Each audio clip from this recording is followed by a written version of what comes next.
పట్టుదలతో చేస్తే సమరం తప్పకుండా నీదే, విజయం కష్టపడితే రాదా ఫలితం పదరా సోదరా. నీ ధైర్యం తోడై ఉండగా ఏ సాయం కోసం చూడక, నీ ధ్యేయం చూపే మార్గంలో పోరా సూటిగా.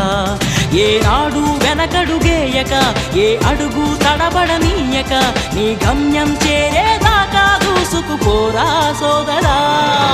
పట్టుదలతో చేస్తే సమరం తప్పకుండా నీదే, విజయం కష్టపడితే రాదా ఫలితం పదరా సోదరా.